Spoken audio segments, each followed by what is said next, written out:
Bonjour tout le monde. On est vraiment hyper fébrile de vous accueillir à cette Casa Académie sur l'intelligence artificielle générative aujourd'hui. Alors, je vois que on est quand même déjà pas mal de participants. Vous étiez à l'heure, c'est bien. Mais donc, je vais laisser quand même les gens entrer là, midi pile. On va quand même donner un petit peu de jeu là, avant de se lancer dans le vif du sujet. Je me présente, Catherine Chantal Boivin. Je suis vice-présidente création et associée chez Casacom. Alors, j'ai le plaisir de mettre la table aujourd'hui et je suis en compagnie de deux invités de choix. Donc, ma collègue, premièrement, Céline Audrey-Hébert des Hôtels, directrice stratégie numérique chez Casacom. Allô, Céline? Salut Catherine. Bonjour tout le monde. Et Benoît Yel, agent de brevet et associé au cabinet Lavry, qui est avec nous aujourd'hui. Vraiment, merci Benoît de te joindre à nous et de nous aider à voir tous nos angles morts là. Dans ces questions d'intelligence artificielle générative, il y a plusieurs questions à se poser justement. Il y a des enjeux évidemment d'éthique, de droit d'auteur, de propriété intellectuelle. Alors Benoît est spécialiste là-dedans. On est vraiment très privilégié de t'avoir parce que nous, le privilège est on pour est moi. Je très... m'adresse. merci d'être là avec nous aujourd'hui.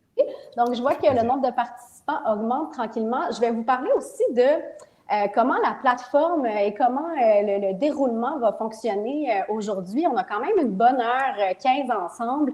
Mais ce qui est super important pour nous, puis ce qui fait la force, je crois, nous croyons, en fait, des Casa Academy, c'est qu'on laisse place à l'échange. Donc, vous êtes des professionnels, vous faites partie de plusieurs organisations et on est certain que vous pouvez apprendre les uns des autres aussi. Alors, on n'est pas là pour donner un cours magistral aujourd'hui, là. Pas du tout. Le but, c'est de laisser une bonne période à la fin, là. On va se garder un bon 20 minutes pour des échanges, des questions, mais aussi des partages d'expériences. Donc, si au sein de vos organisations, vous avez déjà eu des réflexions en équipe à propos de l'utilisation de ces outils-là, si y en a qui ont décidé de les bannir ou de les utiliser, bref, on veut vous entendre. On est curieux d'apprendre de vos expériences.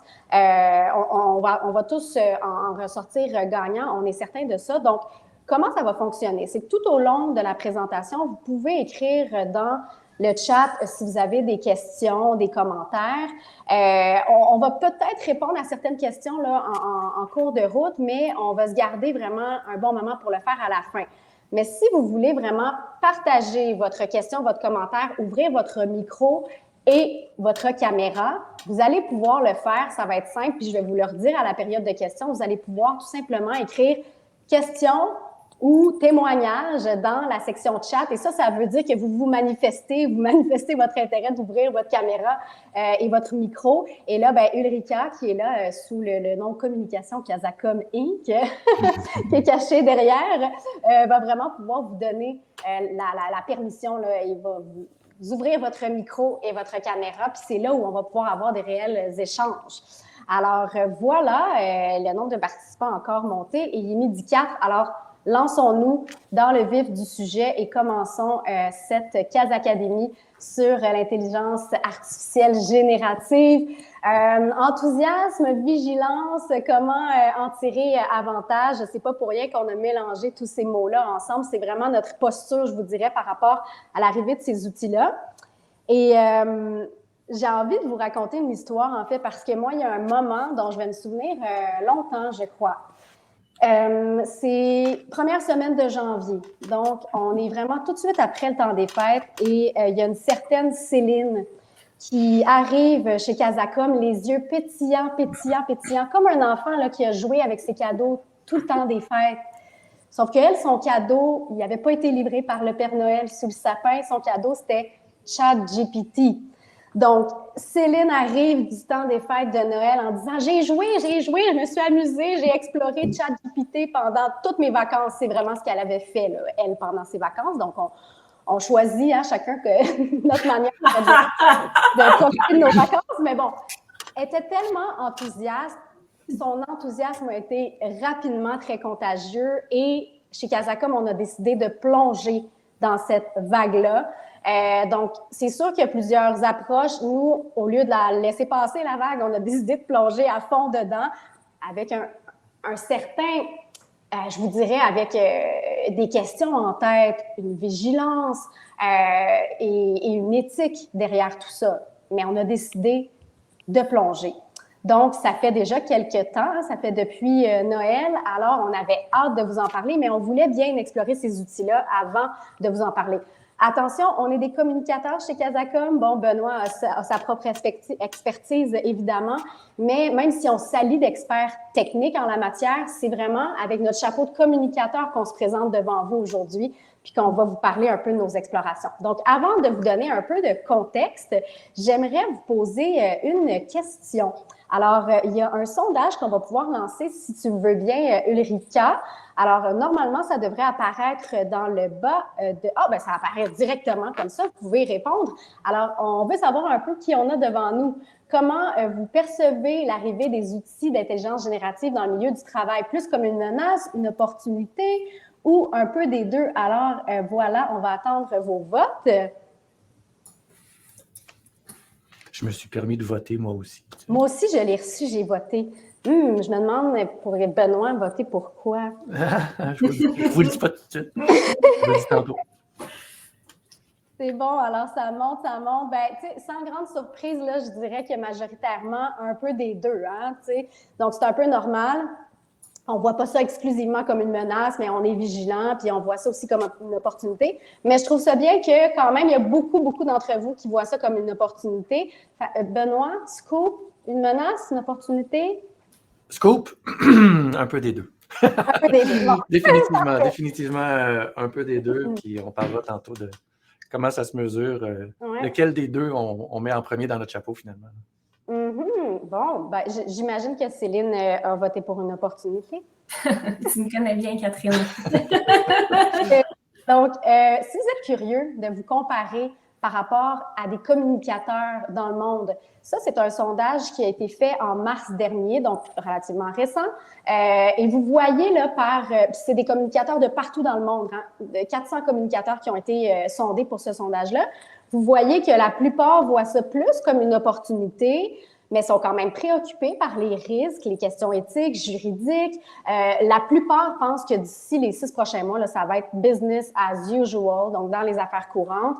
Mais on voit que la plupart n'ont pas de politique à l'interne par rapport à ça, donc dans des grandes organisations à travers le monde, et qu'il y en a très peu qui sentent maîtriser ces outils-là, ce qui est tout à fait normal puisque ça change d'heure en heure. Et d'ailleurs, avertissement, ce qu'on vous dit aujourd'hui là, pourrait... Là, il est midi 9, le 8 juin. Ça pourrait changer, puis c'est bon en ce moment, mais d'ici quelques heures, ça pourrait changer. Ça évolue tellement vite. Donc, voilà. Alors, si on parle de contexte, ben, j'avais envie de commencer par une définition simple comme ça, une définition de l'intelligence artificielle générative. C'est quoi? C'est des outils d'intelligence artificielle qui, grâce à comment on les nourrit, hein, grâce aux requêtes qu'on formule pour eux, ben, vont nous générer du texte, des images, de la vidéo, de la musique, du son et tout ça. Donc, cette définition-là, elle est 100% exacte puisqu'elle me provient de ChatGPT. Alors, vous allez comprendre qu'il y a du sarcasme un peu derrière mon affirmation. Je suis certaine que vous en avez entendu parler. Évidemment, il y a des limites à ChatGPT, entre autres, quand il est question de vérification factuelle. Donc, bien sûr, l'outil se limite à 2021. Donc, qu'est-ce qui se passe après? Il n'est pas au courant, mais c'est aussi qu'il a tendance à vouloir nous plaire, à fabuler, à halluciner, à améliorer la vérité quand il ne sait pas finalement, à combler les trous où il n'arrive pas à trouver les informations.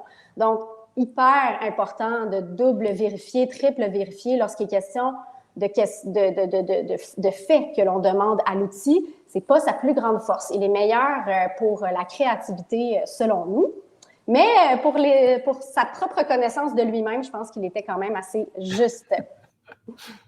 Maintenant, pourquoi on vous en parle maintenant? Ben c'est ça, l'arrivée de ChatGPT, là, en novembre 2022, il y a eu 100 millions d'utilisateurs en 2 mois et c'est je vous dirais, la plus rapide croissance d'adoption d'une application en ligne. Donc, c'est vraiment un record et ça a fait en sorte que ça s'est démocratisé. Alors, c'est tellement facile d'accès que tout le monde peut s'amuser avec l'outil. Et là, évidemment, tous les grands joueurs ont suivi. Hein? Donc, après OpenAI qui a lancé ChatGPT, on a vu Google arriver avec Bard, malheureusement disponible dans 180 pays, pas encore au Canada. Donc, on attend notre tour, mais ça ne saurait tarder. Huawei, la semaine dernière, a annoncé arriver très bientôt avec un rival de ChatGPT. Donc, évidemment, ça c'est à surveiller. Il y a plein d'autres choses. Il y a Copilot qui est vraiment l'intégration de GPT à l'intérieur de la suite Office qui est aussi imminent. Et là, ça va nous permettre de faire des liens avec notre Outlook, notre PowerPoint, nos calendriers, faire des présentations vraiment d'un autre niveau. Donc, ça va être super intéressant.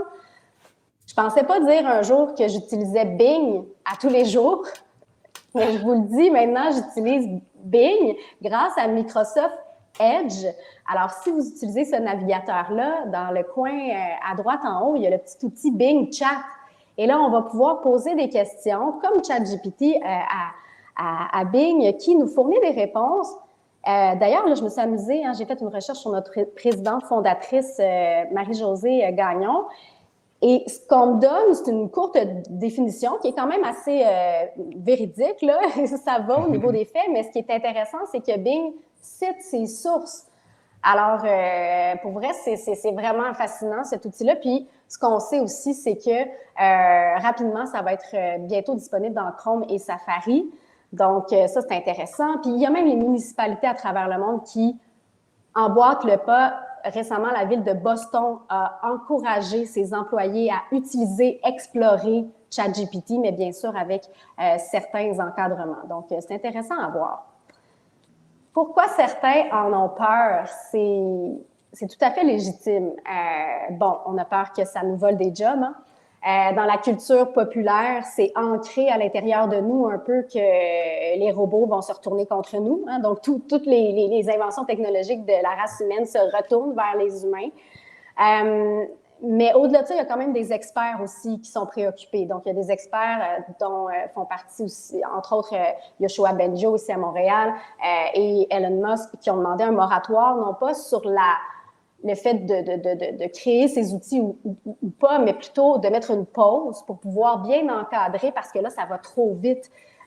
Et puis, donc, les risques sont importants sur la propriété intellectuelle, mais sur plein d'autres choses. Et il y a quand même aussi une liste d'experts qui ont signé une lettre pour demander aux gouvernements mondiaux de considérer l'IA comme un risque pour éteindre la race humaine. Donc, de dire, écoutez, ça doit faire partie des choses qu'on considère comme étant un risque pour la race humaine.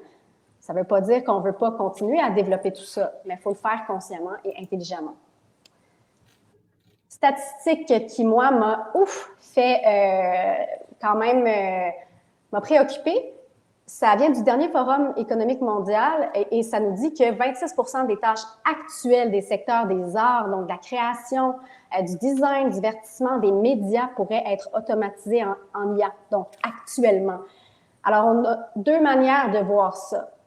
On est confronté, on décide de refuser cette nouvelle technologie-là, de ne pas l'utiliser parce qu'on a peur de perdre une partie de notre créativité, ou bien on se dit, qu'est-ce que je vais pouvoir faire avec ce 26% de productivité de gagner? Parce que je vous dirais que nous, on est optimistes, puis on a l'impression que ce 26%-là va remplacer des tâches, pas nécessairement les tâches à grande valeur ajoutée, et qu'il y aura toujours place, on l'espère, en tout cas à court terme, toujours place à la créativité, la stratégie humaine alliée à cette intelligence artificielle-là.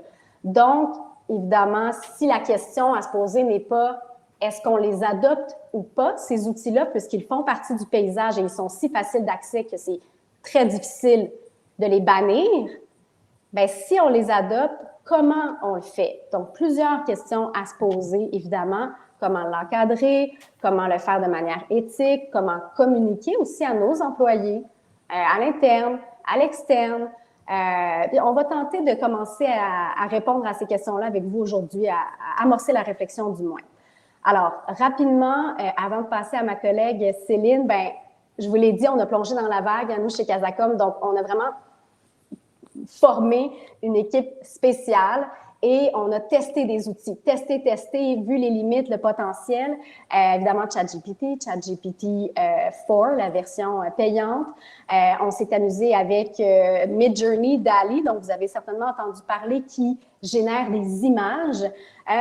C'est plus ou moins... c'est intéressant, mais pour l'instant, on n'a pas arrivé à trouver exactement comment l'utiliser à son plein potentiel pour vraiment améliorer notre créativité. Nos designers graphiques ont préféré Adobe Firefly, qui est quand même assez surprenant, donc qui est intégré à Photoshop, la prochaine version, la version bêta.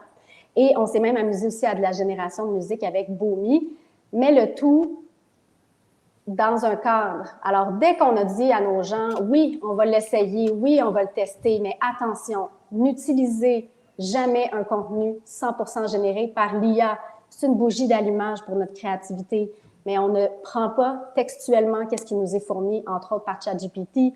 Évidemment, ne jamais donner d'informations confidentielles à ces outils-là. Utilisez votre esprit critique, vérifiez les faits, questionnez les réponses qui sont des opinions ou des réponses subjectives parce qu'elles sont souvent biaisées. Finalement, soyez transparent avec vos collègues et avec vos clients. Je pense qu'on l'est aujourd'hui. Alors, voilà, ça met la table et on va plonger dans la section des outils et de leur implantation avec ma collègue Céline. Oui, merci Catherine. En fait, pour débuter, je pense qu'on a un sondage et Ulrika, est-ce que tu pourrais, s'il te plaît, lancer le sondage? Donc, on veut savoir, est-ce que vous favorisez l'utilisation de l'intelligence artificielle au sein de votre entreprise? Ça peut être au sein de votre équipe? Oui, non, neutre? Est-ce que vous n'en parlez pas du tout? On est curieux et curieuse de savoir où vous vous situez. Et j'ai aussi voté. Benoît, Catherine, avez-vous j'ai voté. J'ai voté, mais je me disais justement que je ne suis pas certain que mon vote représente exactement le même vote que tout le monde dans mon organisation donnerait. Ah oui, hein? C'est super intéressant. Oh, et les réponses sont intéressantes aussi. Il y a quand même intéressant 17% qui n'en parlent pas. OK. Bon, ben aujourd'hui, on en parle et on va voir pourquoi c'est important, selon nous, d'en parler. Parce qu'on le sait, hein, l'intelligence artificielle, ça ouvre vraiment là, toutes sortes de possibilités. Donc, pourquoi l'utiliser? Pourquoi avoir des réserves? Bref, un bref survol des grands points. Donc, les possibilités, on le sait, hein, pour propulser notre travail, c'est vraiment un allié. Là. Donc, au niveau de l'aide quotidienne, que ce soit pour la rédaction de courriels, la création de plans, c'est un assistant pour des premiers jets. Donc, ça va vraiment être un outil qui va stimuler la créativité, qui peut améliorer les compétences en écriture. On va aussi l'utiliser là, pour générer des idées, mais toujours en s'assurant de ne pas prendre les réponses pour de l'argent comptant parce qu'il y a quand même des limites. Puis les limites, ben c'est bon de se souvenir que, comme d'autres grands modèles là, larges de langage, là, LLM qu'on les appelle, ChatGPT est formé sur des données qui sont créées par l'humain et est aussi là, en fait basé sur des données qui sont jusqu'en 2021. Donc, va échouer à comprendre les nuances. Il va avoir des biais parce que, comme c'est basé sur des données créées par l'humain, ben, tant qu'il y a des biais dans notre monde, il y aura malheureusement des biais dans les réponses générées par l'intelligence artificielle. Donc, ce n'est pas un outil pour tricher. Cependant, selon nous, il faut embrasser ces technologies-là, il faut célébrer comment elles peuvent vraiment là, nous propulser vers l'avant tout en faisant preuve de vigilance puis en ayant conscience des limites, là, des différentes limites, puis on va les survoler là, dans les prochaines minutes qu'on a ensemble. Donc, quelques exemples d'utilisation de comment on utilise ChatGPT le plus précisément chez nous, chez Casacom, mais aussi le Midjourney. Et on a des exemples pour vous, d'ailleurs, d'images générées par l'intelligence artificielle. On va y venir. Donc, on l'utilise tant de façon plus générale qu'appliquée à nos postes précis et à notre industrie précise. Et là, dans le général, par exemple, bon, on va l'utiliser pour tout ce qui est administratif, tout ce qui est plus là, vraiment général. Donc, rédiger des courriels, parfois on le sait, hein, on cherche comment dire les choses, comment partager une idée, on peut être bloqué.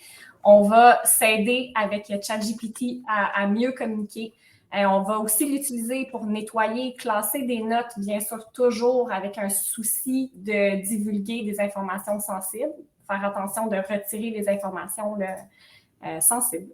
On va aussi l'utiliser pour organiser l'information, sortir les grandes idées, utiliser la capacité d'analyse de l'outil pour nous permettre de mieux classer l'information, mettre l'information dans un tableau, se créer des listes, classer le tout par grand thème, par sous-thème, bref.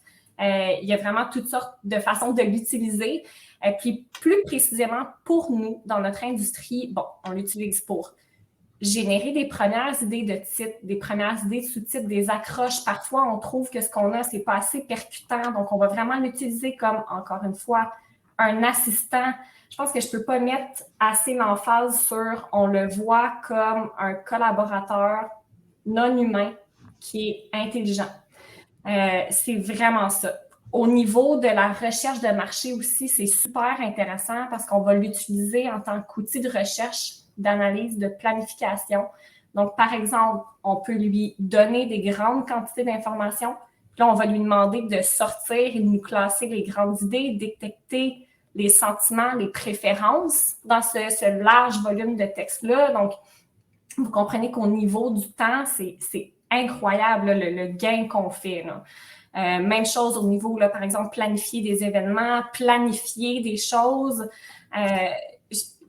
En fait, la conclusion qu'on en fait, c'est que quand on est dans des demandes plus larges, qui ne sont pas micro, plus de la planification, de l'analyse de texte, de la rédaction, c'est là que c'est performant. Mais quand on est dans une demande très précise, comme de nous sortir la biographie de Catherine ou de Benoît, c'est un peu plus difficile et c'est là qu'on peut moins s'y fier.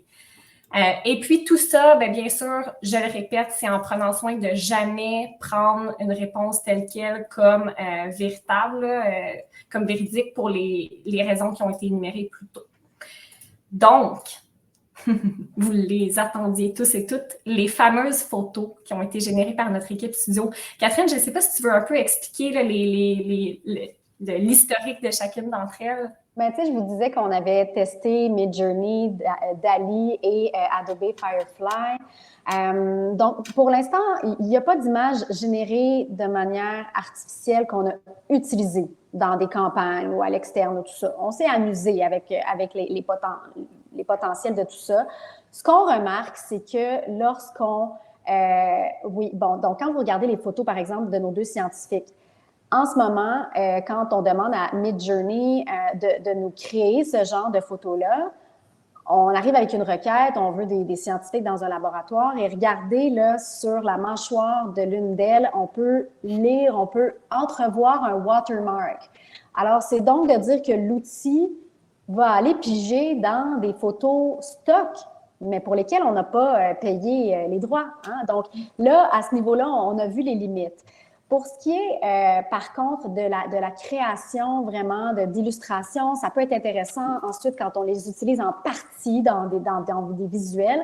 Les images que vous voyez de déversement, c'est des images truquées, qu'on a truquées grâce à Adobe Firefly. Donc, ce déversement-là n'existe pas. Puis ça, c'était pour une simulation de crise. Alors, c'est très confidentiel, c'était interne, mais c'était juste pour vous dire, regardez ce qu'on peut faire, on peut quand même créer des choses intéressantes. Mais là, on parle de deepfake, on parle de trucage. Alors, c'est certain qu'on n'aurait pas utilisé ces images-là dans une campagne. C'était pour, disons, sensibiliser une équipe à si ça survenait.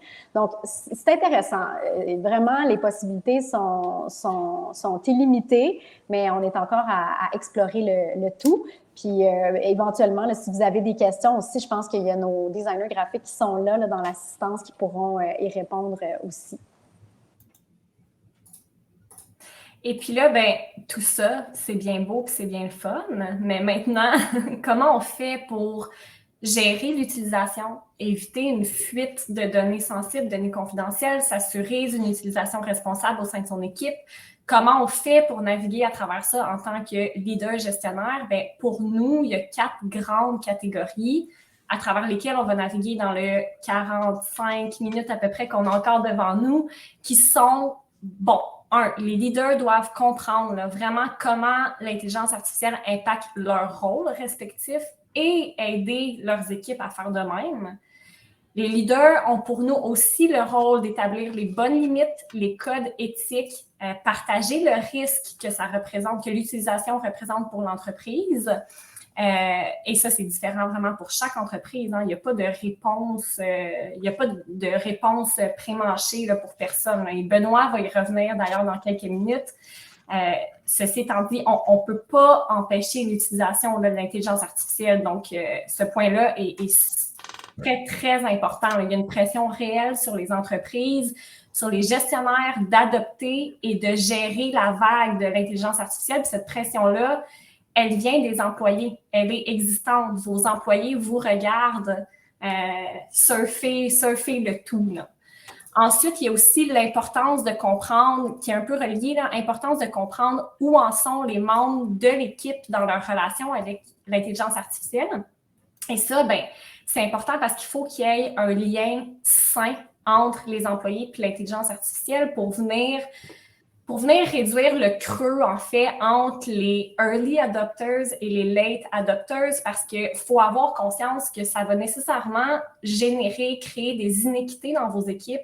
Certains vont avoir une longueur d'avance. Donc, comment on fait en tant que leader pour pallier à ça? Il faut le prévoir, il faut le considérer. Là. Puis ensuite, bien, il y a aussi l'importance de comprendre la technologie en soi. On ne dit pas là, de la comprendre à ne plus finir, mais au moins avoir une base dans la compréhension de qu'est-ce que c'est, quelles sont les limites, quelles sont les opportunités et les risques qui vont, encore une fois, changer d'une entreprise à l'autre. Puis ça aussi, Benoît va nous ouvrir les yeux, nous donner toutes ces lumières à ce sujet-là. Et puis là, bien, je vais revenir sur l'importance de comprendre où en sont les membres de son équipe dans leur relation avec l'intelligence artificielle parce qu'on va en avoir besoin pour développer une culture interne pro-IA. Parce que à la fin de la journée, tout est une question de gestion du changement. Donc, comment on fait? Puis comment on fait, nous, chez Casacom, pour développer cette culture IA-là? Bien, on a adopté une approche qui combine à la fois le haut en bas et le bas en haut. Là. Je préfère les termes anglais qui sont top-down et bottom-up. Donc, c'est une approche qui combine à la fois le leadership d'en haut et la participation de toutes les équipes pour vraiment favoriser l'acceptation et l'intégration de l'IA. Et pour nous, en fait, là, ça s'est avéré un succès. Puis le mariage de ces deux approches-là, et non juste d'une, bien, ça nous permet de fixer des limites claires, de promouvoir des codes éthiques depuis le leadership. Ça permet aussi à chaque membre de l'équipe de partager ses découvertes, de contribuer activement. Donc, un peu plus en détail. L'approche top-down, c'est vraiment le leadership qui va transmettre aux membres, transmettre aux équipes, qui va agir comme une espèce de force motrice de la transformation, là, si je peux dire, là, qui va établir là, les limites, les codes éthiques, évaluer le risque et partager ça à l'équipe. Ensuite, et c'est important d'avoir cette approche-là parce que nos équipes ont besoin de messages clés, ont besoin de se faire encadrer. Puis également, je le répète, l'intelligence artificielle, ça ouvre des possibilités là, quasi infinies, là, même qui sont infinies. Donc, on a besoin d'avoir une espèce de liste de focus et c'est là où le top-down est vraiment pertinent et important. Puis de l'autre côté, mais on a le bas en haut, donc bottom-up, et c'est là où on va définir une task force interne, et je m'excuse, j'ai comme beaucoup de termes anglophones, là.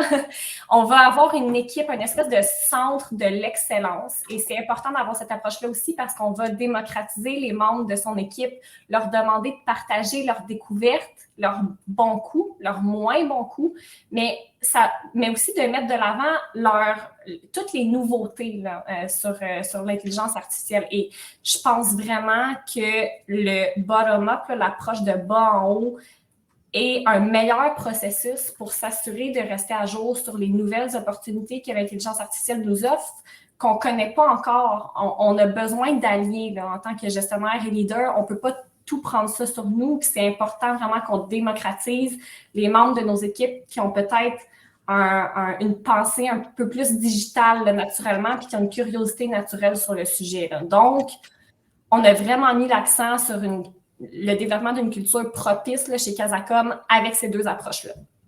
Céline, il y a Julie qui a un super bon point dans le chat. Dans le fond, au lieu d'utiliser nos anglicismes, là, approche descendante et approche ascendante. Alors, merci. Voilà. Merci, Julie. Et puis, on l'a vu, hein, l'intelligence artificielle, au rythme où ça évolue, ça ouvre des possibilités infinies. Donc là-dedans, il faut garder le focus. Et pour nous, le rôle des gestionnaires, c'est de définir cette liste de focus, un plan de focus, de développer la culture et la pensée intelligence artificielle au sein de son équipe en respectant ce plan de focus-là qui va être développé. Donc, comment on fait à l'interne pour développer ce plan-là puis pour évaluer quels outils adopter? Bien, de là, on peut partir avec la prémisse qu'on a, disons, 3 grandes étapes de sophistication qui sont un peu des règles d'or, là, si on veut, là, pour se recadrer puis s'aider à garder le focus. Donc, des fois, là, on sait, là, on ouvre LinkedIn puis on voit toutes sortes de spécialistes de l'intelligence artificielle nous partager toutes sortes d'applications disponibles pour optimiser toutes sortes de choses. Donc, on peut revenir à ces 3 niveaux de sophistication-là, qui sont le premier, de tester des outils qui sont déjà accessibles et qui sont faciles à utiliser, et facile est le mot important, là, pour se familiariser. Donc, par exemple, ChatGPT domine là, à cette étape-là, et c'est important de faire cette étape-là pour développer la pensée IA dans son équipe, pour perfectionner son utilisation, développer aussi les réflexes là, de génération de requêtes qui sont nécessaires pour les 2 étapes à venir. Donc, vraiment important pour se familiariser, développer ses compétences techniques, mieux comprendre en fait comment ça marche. Puis ensuite, une fois qu'on a atteint un certain niveau de confort dans cette première étape-là et qu'on sent que tous les membres de nos équipes aussi là, ont atteint un certain niveau de confort, bien là, on va rechercher des outils qui sont pertinents pour notre entreprise, qui intègrent l'intelligence artificielle. Donc, on peut aller de l'avant avec l'intégration de plugins dans les applications qu'on utilise. Catherine a parlé plutôt de ChatGPT, accessible pour les Excel de ce monde, Word. On va aussi penser encore là, à Notion AI, par exemple. Notion, c'est une application de plateforme là, qui est utilisée quand même beaucoup là, dans notre industrie. Donc, il y a une application de productivité et de gestion de projet. Là. Donc, Notion offre un assistant Notion AI pour optimiser l'utilisation de cette application de productivité-là. Donc, l'étape 2, c'est vraiment celle où on va chercher et trouver les outils pertinents pour nous. Et ensuite, là, on peut parler de développer ses propres outils d'intelligence artificielle, parce que ça aussi, hein, si on ouvre LinkedIn aujourd'hui, on voit tous des gens qui se vantent de développer leurs outils d'intelligence artificielle, mais c'est ça, c'est facile de perdre le focus. Donc, pour nous, dans cet ordre, c'est une bonne façon de revenir à l'essentiel, là, si on veut, là, et vraiment dans cet ordre. Donc, ça ne fonctionne pas de l'autre côté. Là. On a besoin de niveaux de confort qui doivent être atteints là, avant de passer à la prochaine étape. Et puis là, ben, comment on fait pour réussir à tirer son épingle du jeu, à réellement tirer profit de l'IA générative? Ben, il faut savoir écrire des bonnes requêtes. Et comment on fait pour savoir écrire de bonnes requêtes? Bien, non seulement il faut que nous, on sache écrire des bonnes requêtes, mais on a aussi un rôle d'aider nos équipes à le faire, parce que la qualité de la réponse qu'on va avoir dépend intimement de la qualité de la question. C'est essentiel là, pour arriver à réellement se familiariser puis apprivoiser les outils d'intelligence artificielle qui s'offrent à nous. Là. Donc, ici, on vous a mis quelques exemples d'éléments qui peuvent être précisés quand vous écrivez votre requête au ChatGPT de ce monde, qui font généralement une différence notable dans la réponse. Certains d'entre vous ont peut-être déjà entendu parler de prompt engineering, dont on parle beaucoup. Donc, c'est la science là, d'envoyer la bonne requête pour obtenir la bonne réponse souhaitée. Donc, si vous googlez ou si vous demandez à ChatGPT de vous en dire plus sur le prompt engineering, vous allez avoir toutes sortes de trucs pour élever là, la qualité de vos questions. Il y a aussi le prompt priming, et ça, c'est le fait de donner du contexte, par exemple. Et il y a aussi le méga prompt, et ça, c'est la capacité d'écrire une seule grosse requête qui va contenir tous les éléments essentiels. Mais il y a aussi le prompt chaining, et ça, c'est le fait de diviser en plusieurs requêtes l'objectif qu'on vise à accomplir, l'objectif qu'on veut atteindre. Et ça, je vous partage que pour nous, chez Casacom, on trouve que c'est la méthode, jusqu'à présent, après 6 mois d'utilisation, qui fonctionne le mieux. On trouve que c'est quand on réitère une question, quand on demande à l'outil de nous générer 10 questions supplémentaires contre-intuitives, 5 idées de plus. On trouve que c'est là qu'on a des pépites d'or. C'est pas seulement en posant la question une fois. C'est vraiment quand on a la conversation. Et puis, bien, je vais le redire, là, c'est vraiment important de prendre le temps de développer ce certain niveau là, de compétences techniques d'utilisation parce que c'est ça qui va faire qu'on va optimiser notre utilisation de l'intelligence artificielle généralisée. Donc, un exemple précis qu'on a voulu vous partager, je sais pas, j'espère que vous le voyez assez gros, je vous l'explique. Donc, pour aider notre équipe studio, notre équipe de création, dans la création d'un visuel publicitaire, on avait besoin d'un guide succinct des formats publicitaires pour chacune des plateformes sociales. Donc, au lieu de prendre le temps de le créer, on s'est dit, on va demander à ChatGPT de nous sortir tous les formats pour tous les types de publicité, pour les plateformes numériques qu'on utilise principalement. Et on le fait. Donc, vous voyez la différence dans la qualité de la réponse en fonction de la qualité de la question. Donc, à gauche, on a simplement demandé « Est-ce que tu peux, s'il te plaît, me sortir tous les formats publicitaires pour toutes les plateformes sociales? » Et là, on a une espèce de liste à points qui est pas... On n'a pas les dimensions de chacune des plateformes. C'est pas bien détaillé. Bref, ça ne répond pas à notre problème, là, qui est de fournir à notre équipe studio un guide des dimensions publicitaires, là. Tandis qu'à droite, on a appliqué des bonnes pratiques là, de questions. Donc, on a donné beaucoup de contexte. On lui a demandé de classer l'information dans un tableau, de détailler les dimensions. Et là, bien, vous voyez ce que ça a sorti. C'est beaucoup plus complet. Puis, une fois que c'est là, on peut copier-coller et se mettre ça soit dans un Excel, soit dans un Word. Et ça a pris littéralement 2 minutes. Là. Donc, au lieu de prendre le temps d'ouvrir un fichier Excel et de le faire moi-même à la mi-terme, bien, en 2 minutes, même pas, là, en quelques secondes, j'avais ce résultat-là. Mais là, le bémol, c'est que je lui demande une information précise. Et vous vous souvenez, il y a quelques minutes, je vous ai dit que notre conclusion, c'est que quand on lui demande là, des grands concepts, des grandes idées, ça fonctionne bien. Mais quand on est dans de la donnée précise, pour toutes sortes de raisons, toutes les limitations qu'on a vues plus tôt, ça fonctionne moins bien. Donc, je lui demande une information précise, une donnée précise. Comme les connaissances sont limitées à 2021, je ne peux pas m'y fier. Les formats publicitaires sur les plateformes numériques évoluent continuellement. Heureusement, c'est mon métier. Donc, j'arrive à discerner le vrai du faux.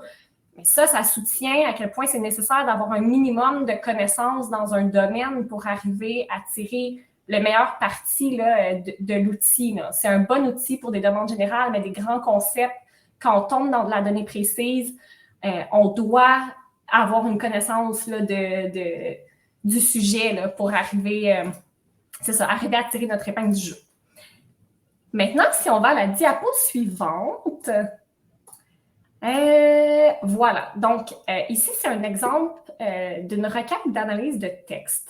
Et je la trouve super intéressante parce que chez Casacom, on lit beaucoup. On lit, on se forme, on forme, on lit beaucoup. Donc ici, j'avais un long texte d'Harvard Business Review et à gauche, on lui a simplement demandé un résumé. Puis un résumé, c'est un résumé, hein, vous serez d'accord avec moi. Tandis qu'à droite, je lui ai demandé... j'ai ajouté une couche de plus dans ma requête. Donc, je lui ai demandé de faire une analyse du texte pour moi. Je lui ai demandé de classer les grandes idées avec des sous-idées et ensuite de me classer l'information dans un tableau. Et encore une fois, en quelques secondes, j'avais un résumé beaucoup plus utile, pertinent et et qui me sauve du temps. Là, c'est ça, et qui me sauve du temps. Puis là, bien, vous comprenez que j'aime bien les tableaux. Hein. Je finis souvent par demander des tableaux. Catherine, est-ce que tu voudrais nous partager comment tu l'utilises, comment on l'utilise en atelier de nom, de naming? Oui, bien, comme je le disais moi tantôt, pour nous, c'est une bougie d'allumage dans la création. Donc, si je demande à ChatGPT de me donner des idées de slogans, bien franchement, là, les idées qui reviennent, c'est assez convenu, c'est bon, oui, ça plaît, ça fonctionne, mais c'est du déjà vu, c'est pas assez original, il manque de subtilité. Fait que c'est pas vraiment de lui demander des choses puis de les prendre, mais tu sais, en naming, donc en recherche nominale, auparavant, puis ça va peut-être répondre un peu à la question de Chantal là, dans le chat, là. Mais donc auparavant, disons que j'ai une entreprise qui, je sais pas moi, fait une technologie qui est liée à l'air et à la forêt.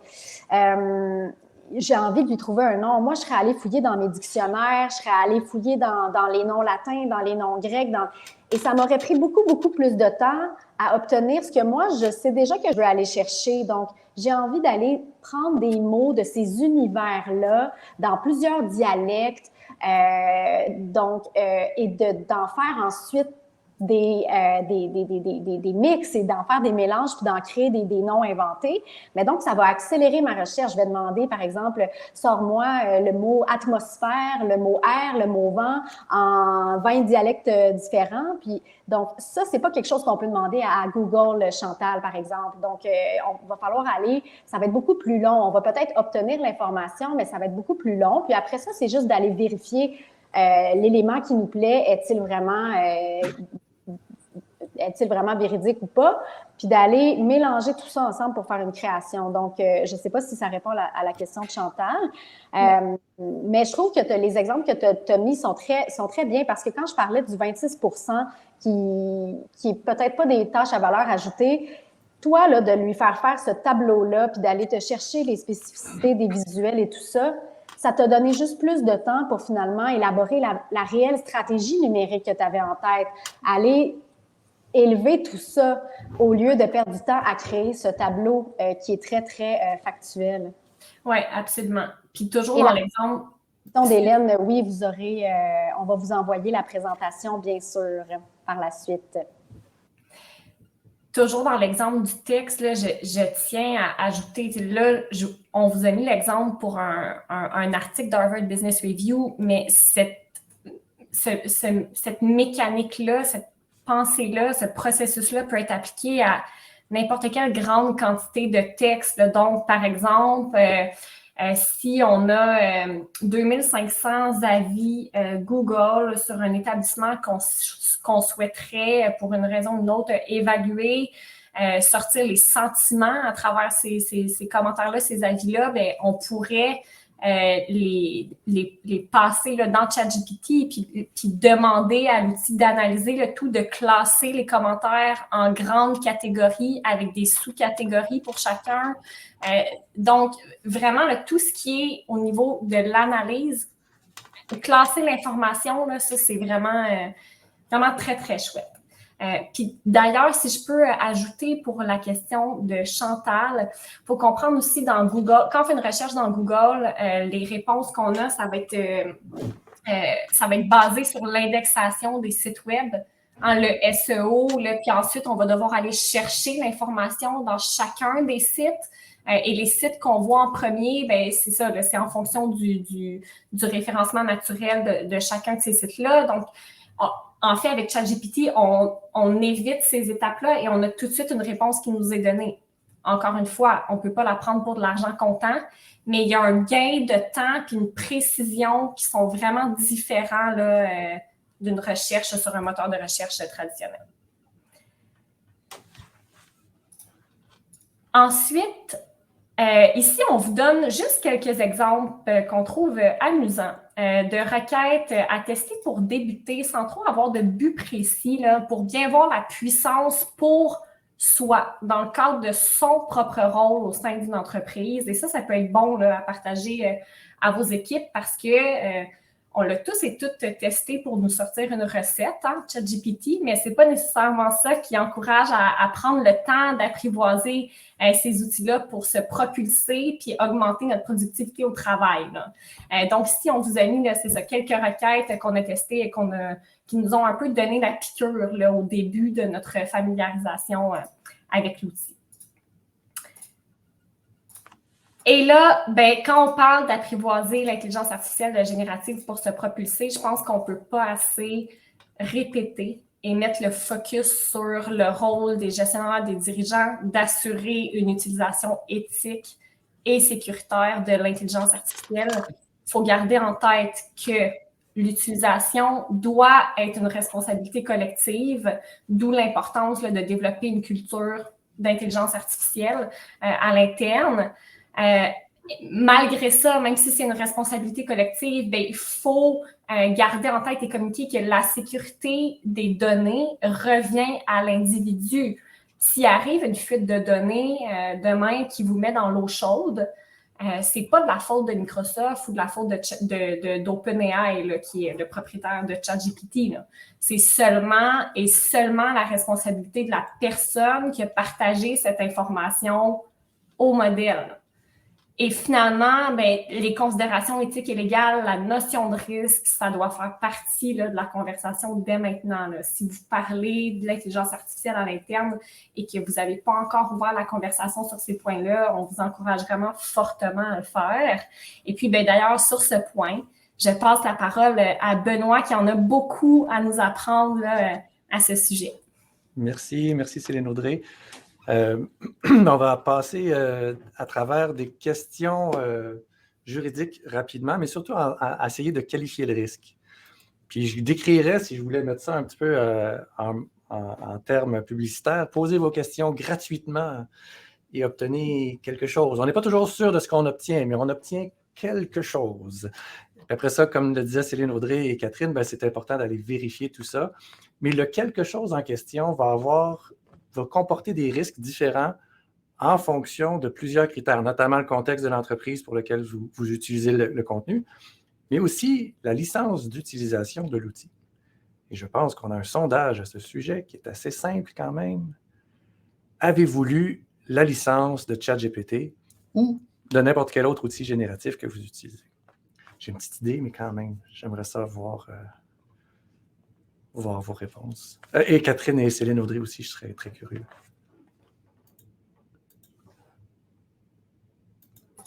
Ah, ça, c'est les cordonnières mal chaussées, là, puis on ne va pas se gêner de le dire, hein, en partie. Moi aussi, mais surtout après avoir rencontré Benoît. Exact. Bon, dans les résultats, il y a une personne qui dit l'avoir lu et je sais pertinemment c'est qui. Parce que c'est ma job. Mais sinon, je suis déjà surpris de voir que 6 personnes l'ont lu en partie. Pas très surpris de voir que 85% des gens ne l'ont pas lu. Je pense que c'est très représentatif de ce qu'on fait généralement quand vient le temps de parler d'un logiciel. C'est juste que dans ce cas-ci, des conditions s'appliquent. Et détails en magasin. Parce que c'est pas détails en magasin dans ce cas-ci, c'est détails en cabinet, mais l'idée, c'est qu'il y a énormément de choses qui sont dites dans les licences et qui peuvent avoir une incidence très grande sur comment le risque va s'exprimer dans vos entreprises.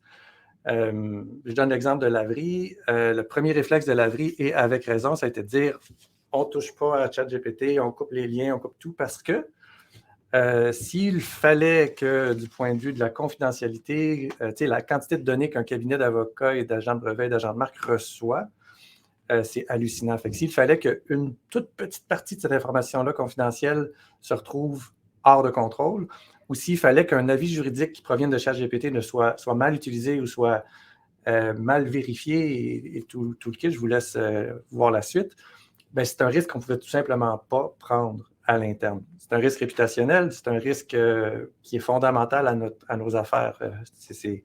C'était quelque chose qui était fondamentalement, intrinsèquement trop risqué, surtout dans un contexte, il faut se l'avouer, d'un modèle d'affaires très conservateur de cabinet juridique. Par contre, là, on a réouvert la plateforme, en tout cas, on s'apprête à le faire avec une solution qu'on a développée maison, dans le sens où on a ouvert un un API, pour ceux qui savent ce que c'est, un Application Programming Interface, pour le dire en français. Donc, une porte d'entrée vers le modèle de ChatGPT, dans ce cas-ci GPT-3, mais dans le fond, cet outil-là nous permet de spécifier beaucoup de conditions sous lesquelles on va utiliser l'interface. Notamment, on peut poser à l'outil, à travers cette interface-là, la question, cette requête-ci, est-ce qu'elle respecte la licence d'utilisation que tu nous proposes? Et la raison pour laquelle c'est important, c'est que quand on pense à l'utilisation de la licence de ChatGPT, généralement, là, pour vous donner un résumé très bref, et ceci n'est pas un conseil juridique, dans le fond, on peut utiliser le résultat à peu près comme on veut, en autant qu'on dit que c'est généré par l'outil. Ça, c'est ce qu'ils nous disent. Ils nous disent aussi que le prompt dont Céline Audrey parlait, la requête, si on utilise l'outil général, leur appartient pour toujours. Ils peuvent faire ce qu'ils veulent avec la requête qu'on leur fournit. On va voir plus tard quel risque ça peut comporter. Mais si on est prêt à laisser sur la table la requête, c'est peut-être pas si mal. Mais là, c'est à condition que la licence soit respectée. Et la licence prévoit notamment des règles sur la réputation de OpenAI, sur comment on utilise l'information. Il ne faut pas que ce soit à saveur politique, il ne faut pas qu'il y ait de notions sexuelles, il ne faut pas qu'il y ait de biais. Bon, je vous évite les détails, mais il y a un paquet de conditions qui font que tout ça peut nous sortir de la licence. L'enjeu, ce n'est pas de savoir si on est dans la licence, qu'est-ce qui arrive? C'est qu'est-ce qui arrive quand on ne l'est pas. Et ça, le risque, il est beaucoup plus difficile à calibrer. On va y revenir un peu plus tard. Une question que j'ai pour vous, c'est est-ce qu'on est vraiment prêt à intégrer ce nouvel outil-là? Bien, je ne suis pas sûr qu'on était prêt au moment où Facebook est arrivé, même au moment où le mégaphone est arrivé sur le perron de l'église, au lieu d'utiliser le secret dans l'oreille de l'autre personne. Ce sont des outils qui nous permettent de diffuser rapidement l'information. Wikipédia a complètement bouleversé le monde académique dans lequel moi je vivais au secondaire. Parce que là, les professeurs nous disaient de ne pas utiliser Wikipédia, allez dans les livres, fouillez, faites le travail vous-même. Puis là, je revois sensiblement les mêmes commentaires qui sont donnés à mes enfants, qui sont au secondaire maintenant, mais qui se font dire « Utilisez pas ChatGPT », blablabla. Je ne pense pas qu'on peut vraiment dire « N'utilisez pas ChatGPT ». Par contre, je reviens, puis je suis tout à fait d'accord avec Céline Audrey, comment faire de bonnes requêtes va devenir éminemment important. Et donc, est-ce qu'on est prêt à ces outils-là? J'en ai mis des exemples ici là, d'outils classiques pour lesquels maintenant on a une certaine compréhension et une certaine intégration, puis les nouveaux outils de l'autre côté qui sont en train de devenir plus communs, je dirais. Ce qu'il faut dire, c'est qu'on est prêt à intégrer ce nouvel outil-là peut-être dans notre vie quotidienne, mais la loi, elle ne le sera jamais. La loi est systématiquement à la remorque de la technologie. C'est impossible que la loi soit en avance. C'est ma perception personnelle. Il y aura toujours des sujets où le besoin du marché, puis l'innovation, puis la perspective humaine qu'on a sur les choses vont devoir être codifiées par la suite, limitées par la suite. Puis c'est ce que Catherine disait tantôt en disant il faut mettre un moratoire, il faut mettre des règles, parce que là, on n'a pas pensé à tout ça avant, on y pense après. Il a fallu que le mouton soit cloné en Italie avant de se poser la question si le clonage, c'était éthique ou non. Bref. Ce ne sont que des exemples, mais on peut toujours dire qu'on est à la remorque, ça c'est systématique. Maintenant, qu'est-ce que c'est que le droit d'auteur? Parce que si on parle de contrefaçon et de risque de contrefaçon, il faut définir un peu ce que c'est que le droit d'auteur. J'y vais rapidement parce que vous êtes quand même familier comme communicateur avec la notion, mais tout de même. C'est une œuvre originale. Je pense que le caractère pour que du droit d'auteur soit créé, c'est l'originalité. L'autre chose, c'est que c'est l'œuvre elle-même qui est couverte par le droit d'auteur, selon certaines perspectives, dépendant de ce qu'on est en train de protéger. Et le droit d'auteur se crée aussi par un humain. À tout le moins, au Canada, c'est un humain qui doit créer du droit d'auteur. L'auteur ne peut pas être une machine au Canada. C'est différent dans certaines autres juridictions, mais au Canada et aux États-Unis, on s'en va vers la même chose. Et ce qui est important de voir, c'est que le droit d'auteur se crée au moment où un humain utilise son jugement et son talent. Fait que quand on parlait de prompt, tantôt de requête, bien, plus on va être intelligent et plus on va être bon en jugement, on va établir du jugement au moment où on crée notre requête, plus le texte qu'on va soumettre à l'outil va lui-même être soumis au droit d'auteur. Et là, on revient à la question de la licence de tantôt. On cède nos droits sur ces requêtes-là à l'outil quand on utilise l'interface ordinaire, générale, gratuite. Parce que, tu sais, quand c'est gratuit, il ne faut pas se demander si c'est vraiment gratuit. Il faut se demander qu'est-ce que ça coûte pour vrai. Parce que OpenAI, ce n'est pas une entreprise de charité. Et leur objectif, ce n'est pas non plus d'aider le monde entier à devenir plus riche qu'eux autres. Je dirais presque le contraire. Et donc, il faut vraiment faire attention puis viser l'intention derrière le propriétaire de l'outil. OpenAI, société américaine, droit américain qui s'applique. Bon, là, j'entendais Huawei tantôt qui veut sortir un concurrent. Huawei, compagnie privée, propriétaire étatique, société démocratique ou totalitaire. Bref, je vous laisse faire les liens qui s'imposent, mais il y a peut-être d'autres risques à l'information qu'on donne à l'outil et d'autres risques sur le fait que ce soit confidentiel ou non. Mais donc, risque juridique de l'IA génératif. Bon, 3 types de risques. Je vais rapidement, mais vous pourrez poser des questions par la suite. Droit sur les requêtes. Est-ce que vous demeurez propriétaire de vos requêtes? Peut-être que oui, peut-être que non. Et sinon, qui l'est? Bien, souvent, ça va être géré pas par le droit d'auteur, ça va être géré par la licence d'utilisation du logiciel. Puis c'est là où l'importance revient à la lecture de la licence, savoir qu'est-ce qu'on est en train de laisser sur la table et est-ce qu'on est prêt à le faire.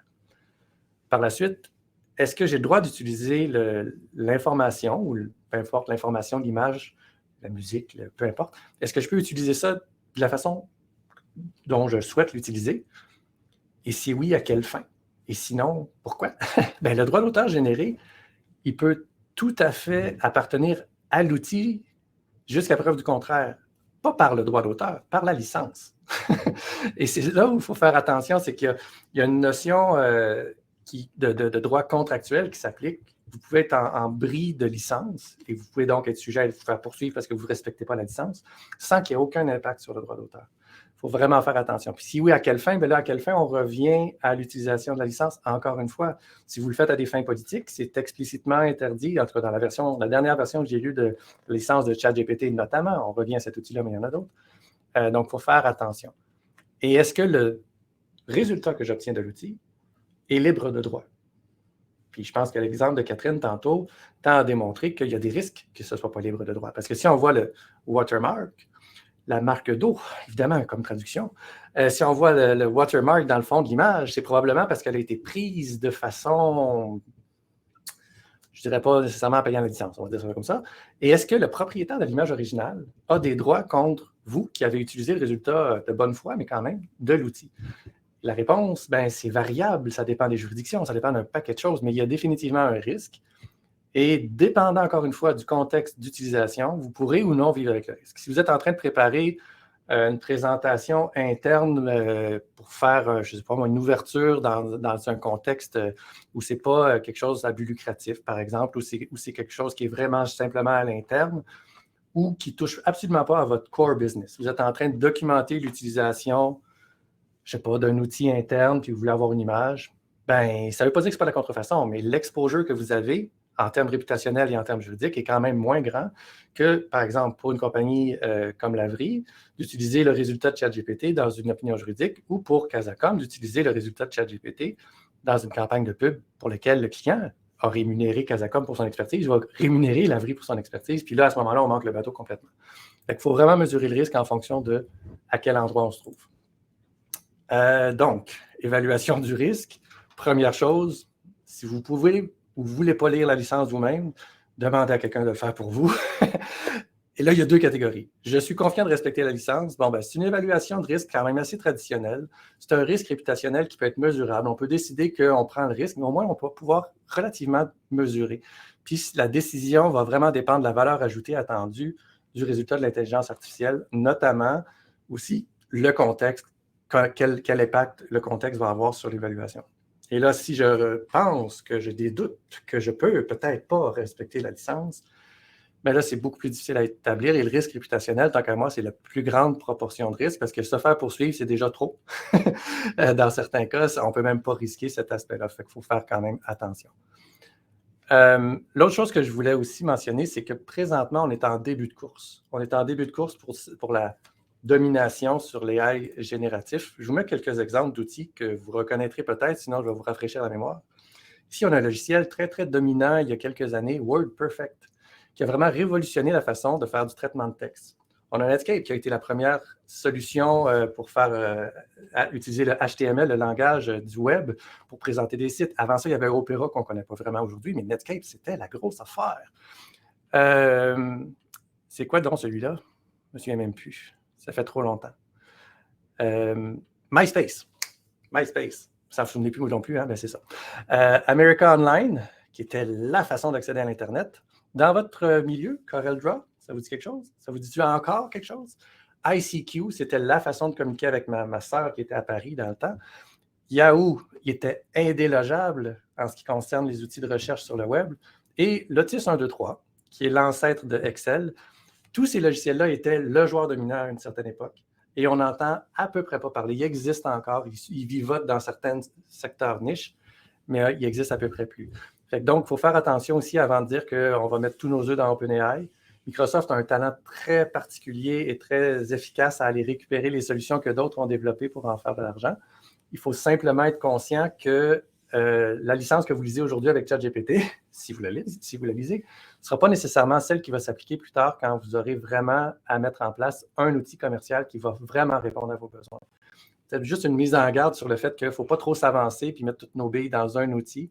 C'est appelé à changer, puis on n'est qu'en début de course et la course risque d'être quand même assez longue. C'était un court résumé de ce que je voulais vous mentionner sur les aspects juridiques et les risques.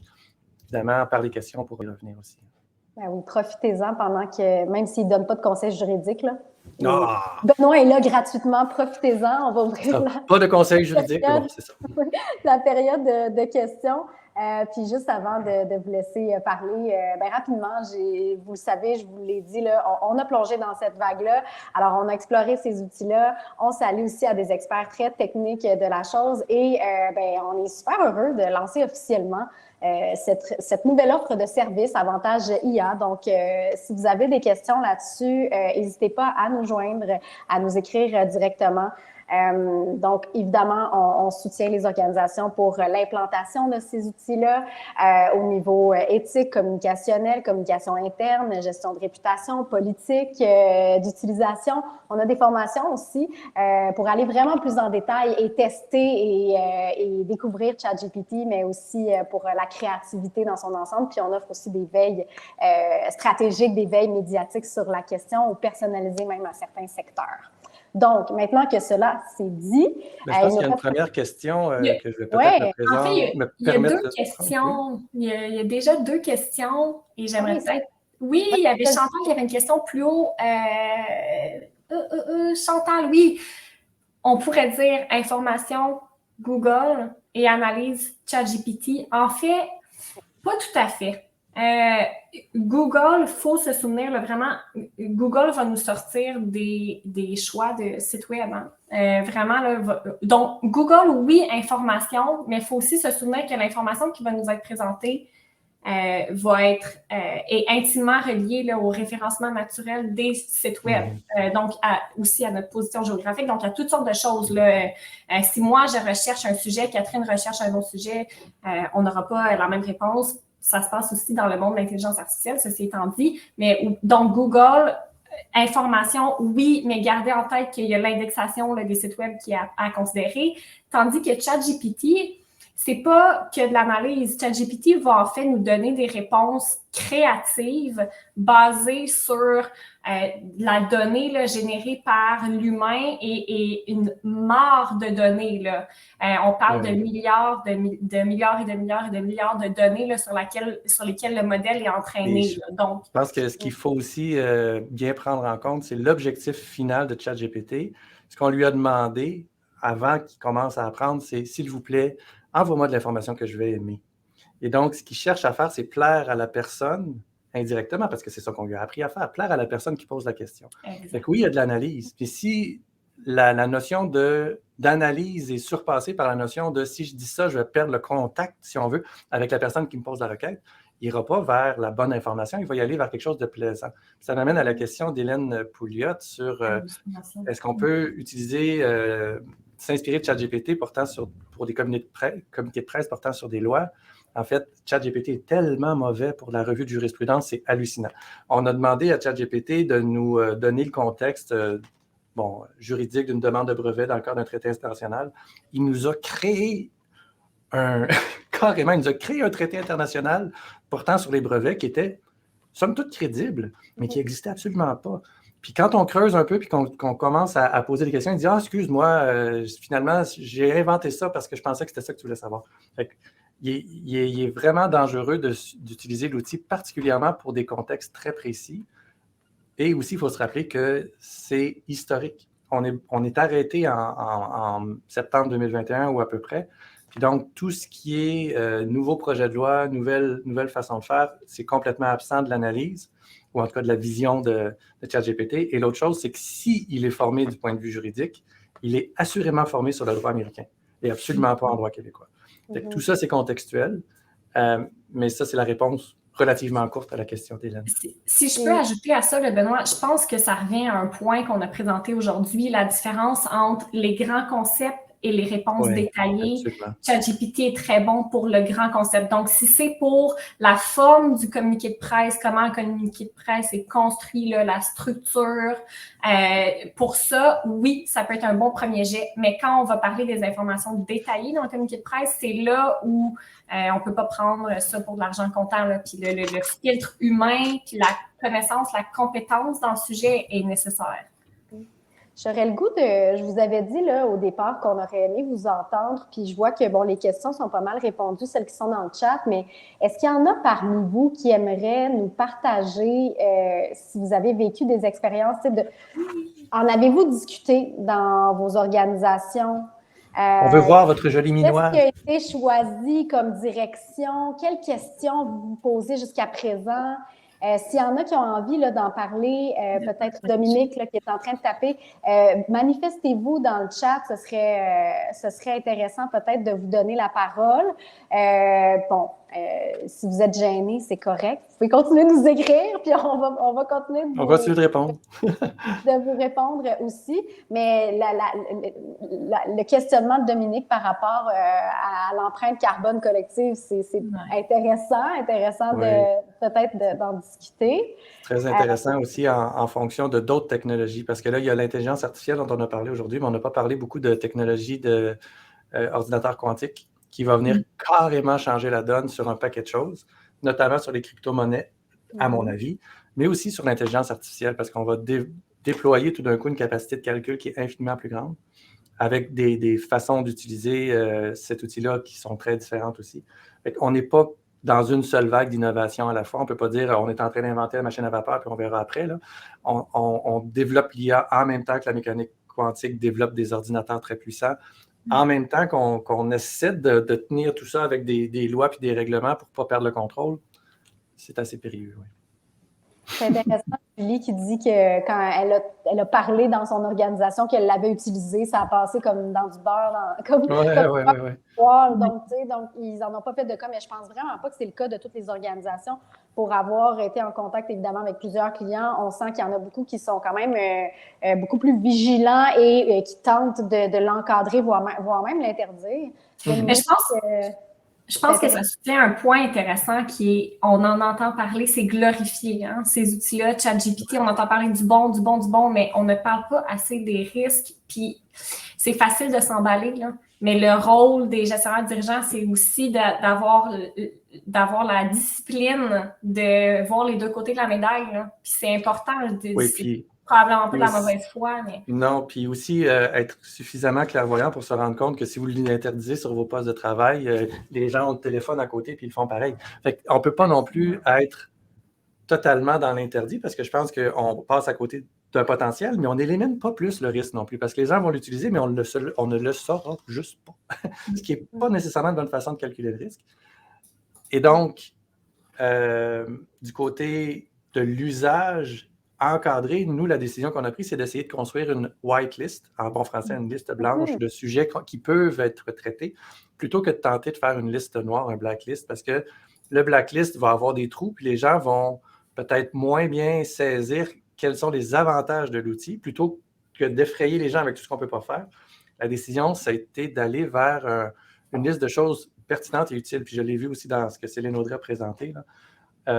Fait que ça peut être une approche qui est permissive, mais à la pièce. Puis après ça, monitorez ce que les gens font. Puis dites aux gens que l'usage est monitoré parce que vous voulez conserver une vue sur le risque que votre entreprise prend. Je pense que c'est raisonnable dans ce cas-ci. Oui, puis à la fin de la journée, il y a quelque chose aussi qui revient tout à l'éthique de travail. Hein? On peut contrôler jusqu'à un certain niveau, soyons réalistes. Donc, c'est aussi notre rôle de développer cette pensée critique-là et cette éthique utilisation responsable là, au sein de notre équipe, là, pas juste de parler de... Puis je reviens sur... Excuse-moi, Catherine, tu veux... Non, c'est bon, c'est parce que je vois des commentaires qui rentrent, puis je trouve ça pertinent aussi. Mais oui, tout à fait. J'allais dire, Céline Audrey, tu mentionnais tantôt que le risque qui appartient à l'individu, mais l'impact réputationnel, par contre, appartient à l'entreprise qui engage cet individu-là. Puis, tu sais, en droit, on donne souvent la réponse « ça dépend », puis c'est pas toujours apprécié, mais c'est tellement varié comme contexte d'utilisation qu'il faut faire une analyse qui est plus fine qu'on va l'utiliser ou on ne l'utilisera pas. C'est beaucoup plus contextuel. Ça, je pense, c'est mon apporter à la maison message, take home message. C'est vraiment de contextualiser l'usage puis de vous assurer que vous ne jetez pas le bébé avec l'eau du bain, essentiellement. Ouais. En fait, il y a Frédéric qui nous dit qu'ils sont à rédiger une gouvernance concernant l'utilisation, qu'ils ont même émis un communiqué. Je serais curieuse de savoir quelles étaient là, les précautions, justement, que vous demandiez à vos employés, mais c'est intéressant. Puis, Dominique qui dit, cette discussion-là, réflexion, c'est prévu à notre lac à l'épaule. Hein? Ça va être dans beaucoup de lacs à l'épaule. J'ai l'impression. Oui. Donc, en espérant peut-être que ce qu'on a dit aujourd'hui, là, ça va vous donner quelques pistes aussi pour la discussion. Donc, Sophie Anne qui nous dit « J'utilise l'IA dans le cadre de mon travail et une formation est prévue prochainement pour éclairer toute l'équipe car nous considérons que c'est un outil à avoir dans sa boîte à outils. Il faut former notre équipe aux opportunités et aux risques de l'IA. » Alors, on aurait pu écrire ça comme introduction à la présentation. Voilà, c'est ça. Donc, c'est vraiment le fun de vous lire. Merci beaucoup pour votre participation aujourd'hui. C'est le début d'une belle conversation.